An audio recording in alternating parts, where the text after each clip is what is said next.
Start question number 35। ठीक है, सो इस क्वेश्चन को बच्चे बहुत ही डिसअपॉइंट हुए इस क्वेश्चन को लेके इस सेट के अंदर। They feel like this is like toughest question in this set. Most of the students का क्वेश्चन गलत हुआ है क्योंकि इस टाइप का क्वेश्चन बच्चों ने सोचा नहीं था कि इस तरीके से रेशियो पूछा जाएगा। So let's discuss this question today in today's class. चलो हम कर लेते हैं साथ में। तो इस क्वेश्चन में क्या बोला हमें, इन ट्राइंगल एबीसी, हमारे पास में एक ट्राइंगल है एबीसी, एडी हमें क्या दे रखा है, मीडियन। मीडियन क्या करता है, इक्वल पार्ट्स में अपोजिट साइड को बांट देता है। तो हमारा इसका रेशियो क्या हो गया, एक तरीके से 1:1 का हो गया। And X is a point on AD, X point है एडी पे और रेशियो क्या दे रखा है, 2:3, 2:3 का रेशियो ले लेता है। and bx is extended to so that it intersect AC at y। ठीक है, प्रूव दैट bx, अब हमें क्या करना है, bx और xy इस वाली लाइन पे फोकस करना है। ठीक है, क्योंकि हमें ये वाला रेशियो प्रूव करना है। Prove bx equals to 4xy, मतलब मोटा मोटा इसने बोला है bx अपॉन xy क्या आना चाहिए, हमारा क्या आना चाहिए, 4/1, ये रेशियो निकलना चाहिए। ठीक है, तो इस तरीके से हमें थोड़ा सा अप्रोच करना पड़ेगा। अब इसके लिए सबसे पहले आपके दिमाग में आना चाहिए कि अब क्या करें हम कि हमारा ये वाला रेशियो पे फोकस जाए। और हमें 1:1 दो चीजें दे रखी है, 1:1 दे रखा है और हमें bx और xy का रेशियो दे रखा है, ax और xd का रेशियो दे रखा है। इसका हमें गिवन है और हमें bx और xy, तो मोटा मोटा हमें इस ट्राइंगल के अंदर ही कुछ करना पड़ेगा। ठीक है, तो सबसे पहले हम क्या करने वाले, एक छोटा सा कंस्ट्रक्शन करने वाले हैं। ठीक है, यहाँ पे मैं एक कंस्ट्रक्शन करने वाली हूँ, p पॉइंट देने वाली हूँ इसको। एंड आई विल सेइंग कि by construction dp is parallel to by। ठीक है, ये हमने कंस्ट्रक्शन किया, p पॉइंट बनाया और हमने इसको पैरेलल बोला है। ठीक है, so this we have to do. ठीक है, ये कर सकते हैं हम, कंस्ट्रक्शन में लिखिए, आप स्टेटमेंट लिख दीजिएगा। अब हम क्या करने वाले हैं, अब मैं ट्राइंगल लेने वाली हूँ, इन ट्राइंगल BYC, ये वाला ट्राइंगल लेने वाली हूँ, BYC बोल लीजिए, BCY बोल लीजिए, चलेगा। ठीक है, अब ये मैंने एक ट्राइंगल लिया। अब इस ट्राइंगल में D इसका मिड पॉइंट है BC का, right, D is the midpoint of BC and DP is parallel to BY by construction. ठीक है, so I can say P is the midpoint of YC by converse theorem of midpoint, grade 9। ठीक है, जाना पड़ेगा, आ सकता है question इस तरीके से, तो काफी बार आया हुआ मिडपॉइंट थ्योरम ग्रेड 9 का। हम ऑलवेज टीचर सजेस्ट करते हैं ग्रेड 9 के थ्योरम सर्कल के एंड ट्राइंगल्स के आप लोगों को करके जाना चाहिए एग्जाम में। तो यहाँ पे हमारा क्या है, D is midpoint of BC and DP is parallel to BY। ठीक है, by converse theorem of midpoint, midpoint theorem का कन्वर्स थ्योरम है ये। ठीक है, तो ये अगर हमारा ये इसके पैरेलल है, D इसका मिड पॉइंट है, तो हमारे पास में देयरफॉर क्या हो जाएगा, P is mid point of YC। ठीक है, P मिड पॉइंट हो जाएगा YC का। ठीक है, P is the mid point of YC। ठीक है, अगर ये YC का मिड पॉइंट है तो we can say YP equals to PC।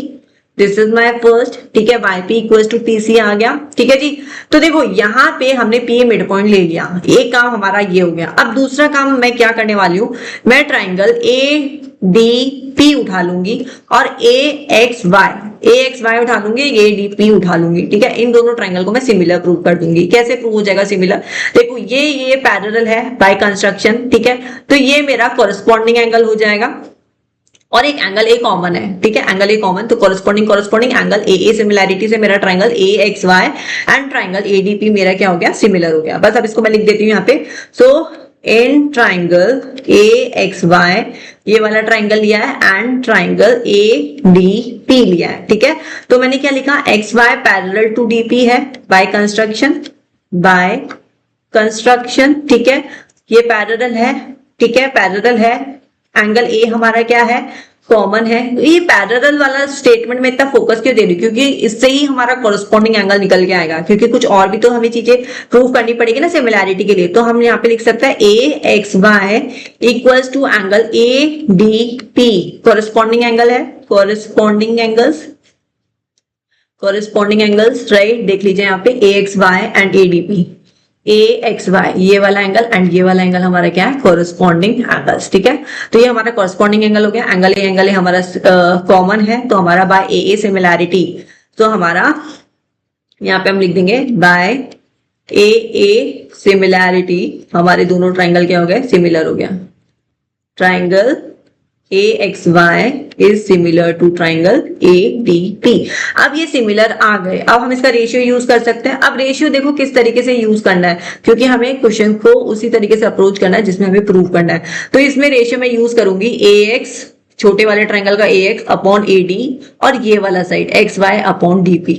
ठीक है, ये वाला साइड करूंगी। क्यों? क्योंकि मुझे पहुंचना तो BX की तरफ ही है, BX और XY की तरफ। ठीक है, अगर मैंने AY और YP ले लिया तो मुझे कुछ नहीं मिलने वाला है। ठीक है, तो इस तरीके से हम रेशियो ले लेंगे यहाँ पे। तो रेशियो क्या आ जाएगा हमारा यहाँ पे, XY upon DP equals to AX upon AD। ठीक है, जैसा मैंने अभी ऊपर समझाया, XY upon DP, XY upon DP, ठीक है, XY upon DP and AX, छोटा वाला ट्राइंगल के साथ में बड़ा वाला ट्राइंगल AD। ठीक है, AX और हमें AD हमें गिवन है, बस हम वैल्यू पुट कर देंगे यहाँ पे AX और AD की। तो XY अपॉन DP, AX क्या हमारा 2:3 का रेशियो है, 2 अपॉन AD क्या हो जाएगा, 5 हो जाएगा, 2:5 हो जाएगा, क्योंकि AD तो सम है उसका। ठीक है, 2 अपॉन 5। तो यहाँ से हमारे पास में DP क्या निकल जाएगा, DP हमारे पास में निकल जाएगा 5 अपॉन 2 XY। ठीक है, तो इसको मैं नंबरिंग दे रही हूँ 3। ठीक है, ये 3 हो गया। और एक चीज और मैं आपको बताना रह गया मेरा, तो यहाँ पे जो मेरा YP इक्वल्स टू PC निकला था ना, क्योंकि मुझे एक और जरूरत पड़ने वाले यहाँ पे, YP इक्वल्स टू PC, और ये हमारा मिड पॉइंट थ्योरम से आया था। तो ये DP equals to half of BY हो जाएगा। I can even say this DP equals to half of BY, mid point theorem, right. तो ये भी हम यूज कर देंगे, इसको नंबर 2 दे देते हैं। आ रही है बात समझ में? तो DP इक्वल्स टू हमारा क्या हो जाएगा, हाफ ऑफ BY, राइट। अब यहाँ पे हम DP equals to half of BY, अब DP equals to half of BY हमारा ऊपर से आया था half of BY, right. This is my second equation, मैं यहाँ पे लिख देती हूँ जिससे आपको सामने ही चीजें दिखे। तो यहाँ पे DP equals to half of BY, और यहाँ पे हमारे पास में क्या, DP इक्वल्स टू 5/2 XY। ठीक है, अब मैं क्या करने वाली हूँ, मुझे यहाँ पे DP की जरूरत नहीं है। ठीक है, यहाँ पे मुझे DP की जरूरत नहीं है, तो मैं DP को रिप्लेस कर सकता है। ठीक है, तो यहाँ पे हमारे 5/2 आया, एंड फ्रॉम सेकंड से भी हमारे पास में क्या आया था वो भी देख लेते हैं। फ्रॉम सेकंड से okay, DP equals to half of BY आया, ये हमारा DP इक्वल्स टू 5/2 XY आया। अब यहाँ पे हम क्या करेंगे, BY को मैं क्या लिख सकती हूँ, BY equals to twice of DP। ठीक है, आ रहा है बस समझ में? तो BY equals to twice of DP। ठीक है, और DP यहाँ पे क्या है, 5/2 XY, तो यहाँ पे मैं DP का वैल्यू ले आऊंगी 5/2 इंटू XY। ठीक है, मैंने कहा था ना DP की हमें जरूरत नहीं है। ऊपर देखो, DP की हमें क्यों जरूरत है, DP हमें कुछ पूछा ही नहीं है एग्जाम में, है ना। हमें तो BX और XY की तरफ मूव करना है। तो जितने हमारे क्वेश्चन में BX और BY, ठीक है, BX और XY BY ये वाली टर्म्स रहेगी ना, उतना ही हमारा आंसर फटाफट से आने का रहेगा। ठीक है, तो यहाँ पे हमने क्या कर दिया, ये कर दिया सॉल्व। ठीक है, 2 से 2 कैंसिल, तो हमारे पास में BY क्या आ गया, BY हमारे पास में आ गया 5 टाइम्स ऑफ XY। फाइन, इतना हो गया, इतना समझ में आ गया। ठीक है, अब हम क्या करने वाले हैं यहाँ पे, अब हम क्या करने वाले हैं, BY। अब BY को मैं क्या लिख सकती हूँ, ऊपर आ जाओ फटाफट से, डायग्राम लिख लेते हैं, फिगर देख लेते हैं। BY को मैं लिख सकती हूँ BX प्लस XY, लिखना ही पड़ेगा ना, क्योंकि हमारे को टर्म्स में BX और XY में बोला है, BY तो बोला नहीं है। तो मैं यहाँ पे BY क्या लिख सकती हूँ, BX plus XY, BX plus XY। ठीक है जी, that is equals to 5XY, right. आ रहा है आंसर, अब पहुंचने वाले हम। तो XY को मैं राइट में ले जाऊंगी, तो ये हो जाएगा हमारा 4 टाइम्स ऑफ XY। ठीक है, और हमें रेशियो क्या पूछा है, यही पूछा है, BX इक्वल टू 4XY। देख लेता है, चेक कर लेता है, BX इक्वल टू 4XY। ठीक है, तो हमें हमारा अप्रोच ही हमें ये डायगोनल वाले, ये वाली साइड्स की तरफ लेके जाना है, अंदर की तरफ ट्राइंगल को अप्रोच करना है, क्योंकि हमें ये वाला ही रेशियो गिवन है, हमें 2:3 दे रखा है, तो हमें लेफ्ट की तरफ मूव करना है, ना कि राइट की तरफ। तो बच्चे मोस्ट ऑफ द स्टूडेंट्स क्या करके एग्जाम में नीचे की तरफ कंस्ट्रक्शन करके आए, बड़ा मेसी करके आए। सो नहीं कॉल हुआ उस टाइम पे क्या करना था, because this is not a repeated question. ठीक है, नया क्वेश्चन है, थोड़ा सा अच्छे से समझिए इसको, हो सकता है नेक्स्ट क्लास, नेक्स्ट एग्जाम किसी और सेट में भी रिपीट हो जाए, किसी इसी पैटर्न का आ जाए।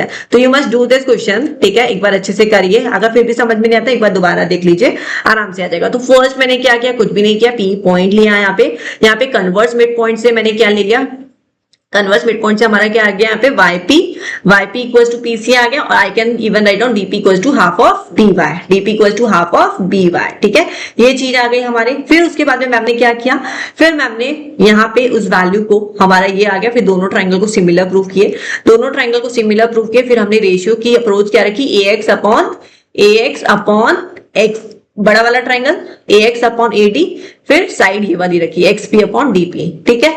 फिर यहाँ पे हमें क्या करना था, x dp को यूज नहीं करना है, dp को हटाना है, ठीक है। क्वेश्चन में dp की जरूरत नहीं है, dp को ऊपर ले आओ, और dp हमने क्या यूज किया था, dp equals to half of by, dp equals to half of by, तो वहां से हम dp को वैल्यू को हटा देंगे, dp equals to half of by, तो dp की जगह हम क्या लिख देंगे, हाफ ऑफ by आ जाएगा हमारा इक्वेशन में, by आ जाएगा, by की भी जरूरत नहीं है, by को हम क्या लिख सकते हैं, by को हम लिख सकते हैं bx प्लस xy, दोनों को एडिशन करेंगे, ठीक है, वहां पे हमारा फिर क्वेश्चन का आंसर आ जाएगा, ठीक है। इसको एक दो बार कीजिए, इजी क्वेश्चन है, मतलब ये स्टेप 1 ये करना है, स्टेप 2 करना है, स्टेप 3 करना है, इस तरीके से आपको थोड़ा आइडिया रहता है तो क्वेश्चन जल्दी सॉल्व हो जाता है, ठीक है। तो प्रैक्टिस कर दीजिए। Okay, done, bye.